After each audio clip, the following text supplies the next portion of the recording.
How to connect Arlo camera to Wi-Fi, step by step. First, charge and power on the camera.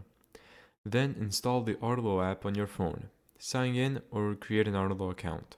Then tap Devices, tap plus Add Device, and then choose Cameras and your Arlo model.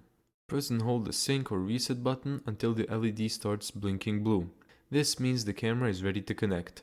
The app will ask you to select your Wi-Fi network, enter the Wi-Fi password, and scan the QR code shown on your phone with the camera.